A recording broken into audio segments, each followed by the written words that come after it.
think Ethiopia has changed my life since I've been here. I didn't expect it, but this place has surprised me in every way. So today, I want to share my full experience with you, what it's really like here. So we'll go through people, culture, the food, architecture, infrastructure, crime and safety, scams, the weather, the worst thing about Ethiopia, nightlife, and we'll do a quick walk around the current area I'm staying and some final thoughts at the end. It might inspire you to come here, or if you're curious about Ethiopia, it might help you. And I'll also choose some of this, which is chat I just got yesterday, and see what happens, and I'll show you around while I make the video as well.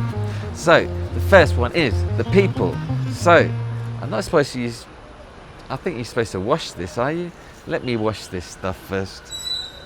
So don't forget I live in Tanzania as well, so I'll be comparing it to that a lot as well. So let's try some of this stuff. So this is like apparently wakes you up. Someone told me it wakes you up. It's legal, it's not illegal, but you can't take it on a plane, someone told me. So a lot of people chew this stuff as like a stimulant or something, like a drug, but anyway, I'll try it. So the people, first one, people is, they're quite chilled out here. Ethiopian people are very chilled out. I'm comparing it to Tanzania, East Africa. Tanzania is very chilled out. They're very slow and everything, but Ethiopian people, they're chilled, but they're not too chilled. They're not like so chilled that they're so slow like in Tanzania, but like they're cool people. I've made more friends here in a couple of weeks, 2 or 3 weeks, than I have visited any other country. So, I even met somebody here and they've been showing me around and we've become good friends, and they're showing me architecture and stuff, so that's been good. I don't know if it's because of the social media thing, but it's been easy to meet people here.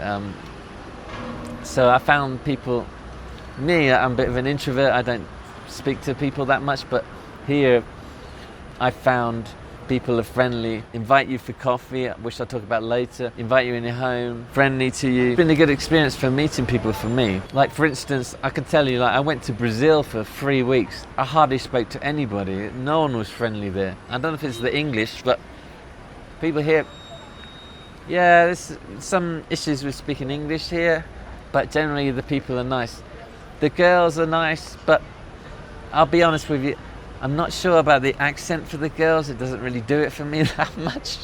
The accent on the girls is a bit weird. It sounds a cross between Arabic and Indian, so it's a bit weird. But anyway, but the girls are quite thin and everything, slim. Everybody's thin, and they look different to like other places in Africa, like Tanzania where I live. People look completely different in Ethiopia than they do Tanzania. So even the people are different. The place is completely different to Tanzania. So it's a completely different country. I'll talk about that later. I'm just talking about people now, but generally people are different. The language is a bit difficult because it's not very common, I don't think. They've been good to speak to, like interesting. They seem to be interested in everything, and when you walk around a lot of the children follow you around. You get that a lot. Yeah, but it's just the same as any other developing country, really. So that's for people. I found like the people here have been superb, so I'd like to thank everyone for that, if anyone's watching from Ethiopia. So the next one is culture. So I love the coffee culture. They've actually got a good culture here. They have coffee ceremony, a big eye-opener for me, because it was a nice thing to, people invite you around their house. I've been around someone's house and they make the coffee, and not only do they make the coffee, they put some incense, like frankincense or something, while they make the coffee. So it's like it's a thing. It's like, ceremony is a big word. I wouldn't call it ceremony, but a lot of people call it a coffee ceremony. But it's just a nice thing to make coffee, have some incense, smell, gather around, have a coffee, talk and stuff. It's an amazing thing. Like I've never seen that anywhere in the world. Like where they have coffee like that, and they make everything from scratch as well.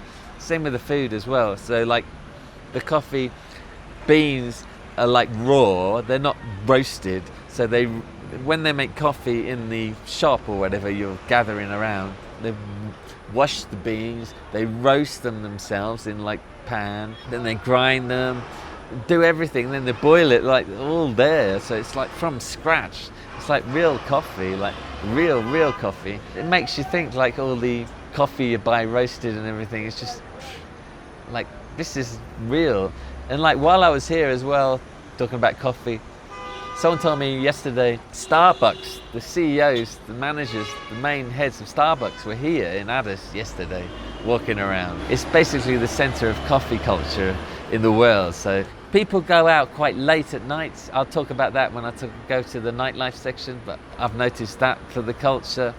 The religion here is Orthodox Christian. I'd just like to say it's a beautiful religion. I went to Lalibela up north, and I've never really seen it like that before in my life. Life-changing experience. If you want to see that video, it's here. Maybe in Addis, maybe half Orthodox Christians. So everyone wears crosses like this, and they go to church. There's a lot of churches around, and they're praying a lot, which is nice, I think. It was really nice. So that's a bit about the culture. So I'll go on to food next. I'll finish this before I go out and show you around.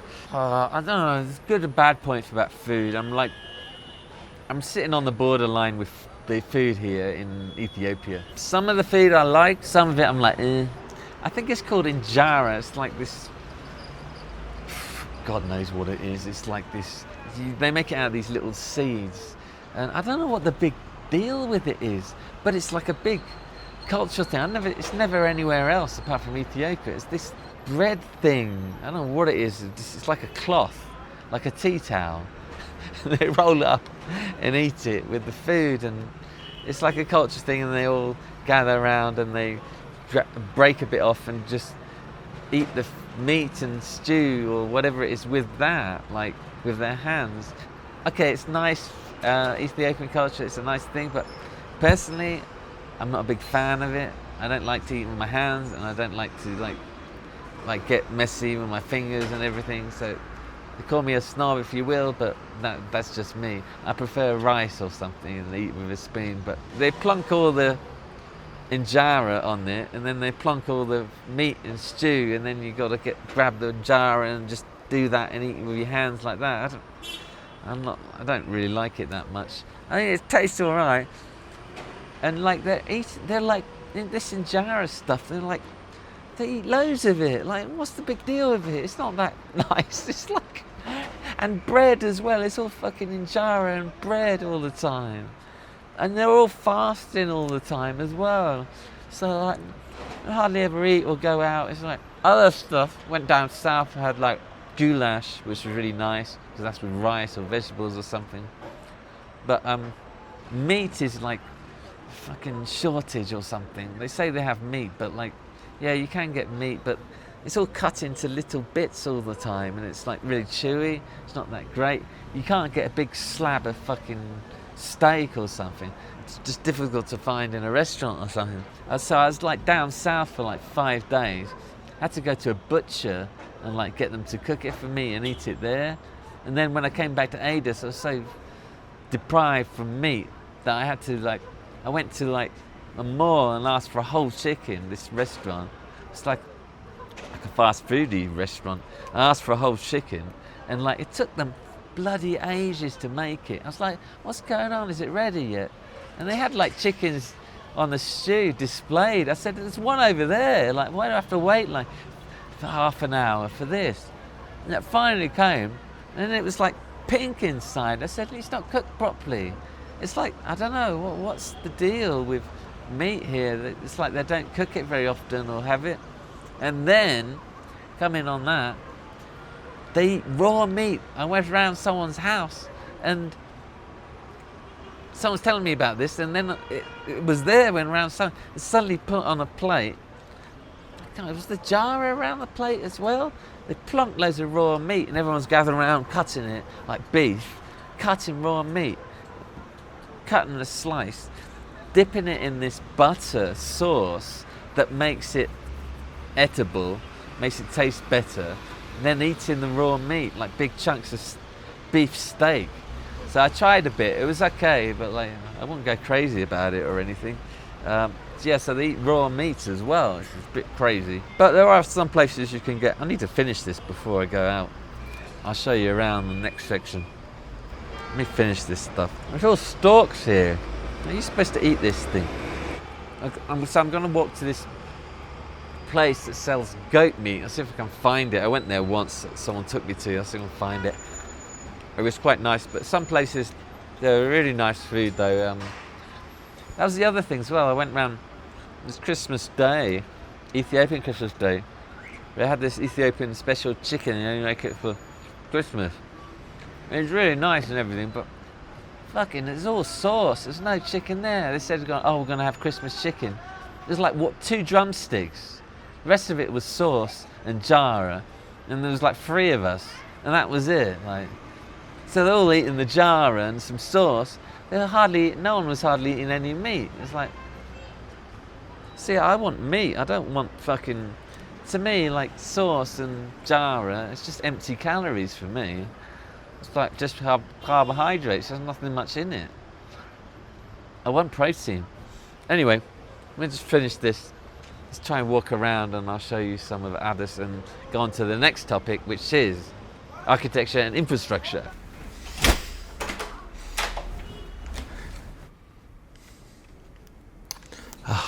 So talking about infrastructure now.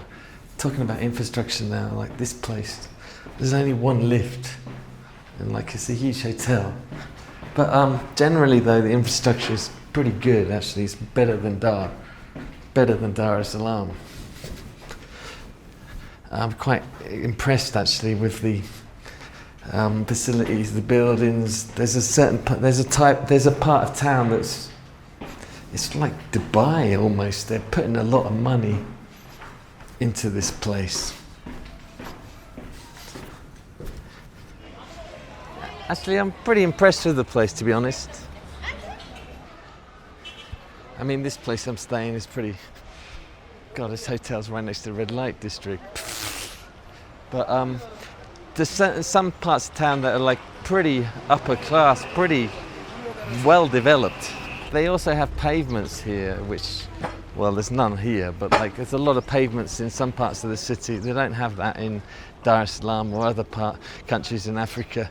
Even though some of the pavements they get destroyed because like someone moves into the land and then they have to dig it up to put their services in underneath, so there's that problem as well. But like walking around is pretty easy. I've done a lot of walking in this city at night and during the day. So I was quite surprised. There's like Christmas lights on some of the streets, some of the buildings. They're all lit up in gold and everything. Street lights, they had like lamps shaped like flowers. Pretty impressive, a lot of the stuff here. The malls are not as impressive as the ones in Nairobi I've seen, but there's some pretty good malls and stuff. So there's some pretty well developed buildings in this country. So in Addis Ababa, there's some parts of the city that are pretty well developed. I was like quite shocked. They have the tallest building in East Africa. It's like friggin' Burj Khalifa. It's like lit up, like amazing at night time. Then they have like a water fountain, a bit like Dubai. Like they have Dubai has like Burj Khalifa and a water fountain. They're kind of copying it. They've got all that kind of stuff. There's like a park there. There's like places to hang out at night that is like nice and safe, like a park and stuff. Like they've done some hard landscaping and soft landscaping where people can just chill at night time, walk around, and it's very safe. So they've got that, like, which is pretty amazing. I think the government are putting a lot of money into like developing some areas. They want to impress people, which is good, I think. Like I used to come to these countries to see like rough areas and poverty. And yeah, when I was young, I did all that stuff. But now I come to these countries, I want to see the modern stuff as well, like what the country has, what's the latest thing they can do. I don't just want to see the slums and stuff. I just couldn't be bothered with that. I'm not a freaking kid anymore. And they've got a train in the city now, like a sky train, but I heard it's not that great because the Chinese built it and it's, I don't know, it doesn't go very well, but like they've got trains inside. There's a lot of guides here. I think the culture is you pay guides to take you around, like for traveling and stuff. So look into guides. It's a normal thing, really. I thought I don't want a guide when I get here, but that's pretty normal, really. And there's a lot of churches here as well, because like I said before, it's Orthodox Christian. There's a lot of churches you can see, a lot of history and a lot of culture here. Because it's not been colonized, this country. It's like the only African country that's not been colonized, so there's a lot of things to see, a lot of old buildings, a lot of culture and history. I found it pretty safe walking around. I've walked around everywhere at night time, to be honest. Mostly the high class areas, but I've walked around the dodgy areas as well. I felt less intimidated here than I did in somewhere like Nairobi, so I think it's pretty safe. They have like gold shops that are open. They not enclosed. They don't like maximize security all around the gold shops. It's like quite shocking. You just see a gold shop and it's like just all glass. And even I found security pretty good, because like I was like even at an ATM and the security was saying to me like, do you need any help? And I was like, these kids were following me. I said, can you get rid of the kids? So even the security at these places are nice and friendly. So it's been pretty good. People asking you for money, there's beggars and stuff, but not any worse than any other country I've been to, really. Like, it's not that bad. So there was a couple of times I got scammed. Well, they tried to scam me. First one was when I arrived here, the hotel pickup shuttle. The guy driving that van, he was being friendly and stuff, but as soon as I checked in and went for a walk, he kind of saw me. He didn't have his clothes on, hotel clothes, and he followed me. And he was like trying to take me to these bars. And he advised me to go to these bars. He goes, oh, there's these bars here, they have students in, oh, you should go there. Like, he was like trying to get me to go to these bars. And then like I got rid of him, but later on, out of curiosity, I went to this bar, and like the owner of it, like I had a beer and then I was about to leave, then the owner came up to me and he was trying to get me to go into this VIP room with these girls and pay expensive drinks for them and all this stuff, like, it was just, and the drinks were like twice the price, like, so it was a bit of a, like, I don't know, he was a bit dodgy. And then the other time was, I think that was the only time. Yeah, so be wary of people trying to take you to a bar and meet students or something, they say. Why you say I don't get it when people just say to you. They go so yeah, most of it's just petty crime, really, pickpocketing and stuff. I haven't seen any big crime really here, but it's pretty safe walking around. I've found anyway. Just like I would, my friends I met here kept saying about my mobile phone. So just if you go out at night, maybe keep your mobile phone at home and just bring cash or something. That's the best way. When you're new to a place, that's the best thing to do, really. I mean, this is like a dodgy area here, but it's during the day, so it's okay. So talking about the weather here, it's been a lot colder than I thought. I have had to wear hoodies most of the time. Addis, it gets cold in the mornings and evenings. Midday, this time you can wear this, but like any other time you have to wear at least a jumper or something. It's pretty cold. Then up north it's even colder, so I kind of wore a hoodie all the time, and I was pretty cold in the mornings as well, and in the hotel it was pretty cold as well because I didn't have heating. And then down south though, it was fine. I didn't have to wear any jumper or anything, so just being aware of like Addis is quite cold in the mornings and evening, and up north is pretty cold as well all day. Hello? Yes. How are you? Good. One thing that's been a pet peeve here is these things here, ATMs. I can only withdraw, like most of the ATMs you can only withdraw 4,000 beers, which is like $30. Yeah, so the maximum you can withdraw is 8,000 in one go, 8,000 beers, which is around $60. So can you imagine, I had to pay a guy $900, how many times I had to withdraw, and then I had to like carry all that fucking paper around with me on a plane and God knows what, and they were searching my bags. So that's the only downside I found to this, one of the only downside I found to this country. So nightlife, this is Bali, which is where a lot of the nightlife, it's like usually loads of hoes around here. There's like little bars like this, here, see like that, and there's like bars around here. These little places like this, so I can show you. It's like that. These little bars here during the day, but they come out at night. And there's like clubs, but like clubs are like kind of hidden behind these like doors. You can never find them, it's difficult to find. Yeah, so I struggled a bit with nightlife until a local showed me where all the stuff is. So you really need a local person to show you where to go, otherwise you won't really find anything. I spent a couple of nights on my own trying to find stuff. It was a nightmare. Also, they go out really late here. Like, people won't be coming out until 11, 12 o'clock. 12 o'clock, there's people. Been out like 10 o'clock, there's no one around. Actually, walking about it now, I just came across it. That's Havana Club behind me. That's a famous club where there's a lot of hoes, if you're into that stuff. Went a bit too early, there's no one around, but they got lights to hypnotize you to stay in there, like it's like bright lights, and then they have silhouettes of women, and it like makes you stay in there.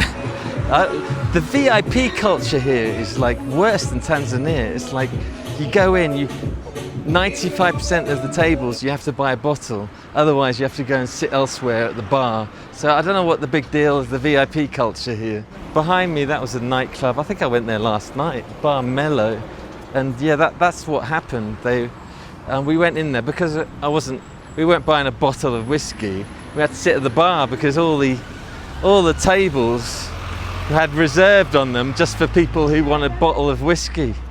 If you don't have a bottle of whiskey, you have to sit elsewhere, like at the bar.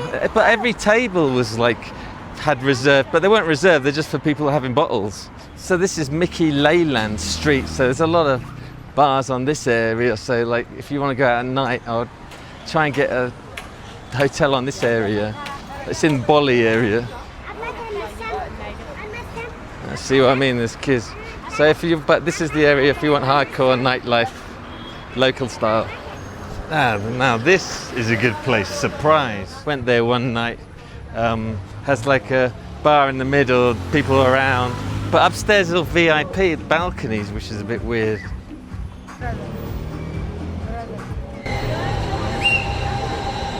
Let's try this place.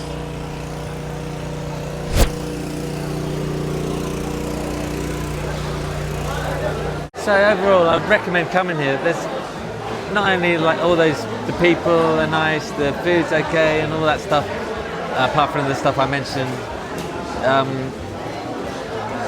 there's a lot to see here. I've only been to 3 or 4 places, but you can go up north, you can go south, you can go west. There's other cities to see, and there's other places to see. There's the depression at the northeast. I haven't even seen yet, so there's a lot to see here. So I'll be coming back here. So I'd recommend coming in definitely. And it's made me open my mind a lot about life. Going up north, Lalibela, going down south, see the tribes. It's really philosophized my mind. So I'd really recommend Ethiopia. I hope you enjoyed this video in Addis Ababa. If you want to see more videos in Ethiopia, click over here and I'll see you over there.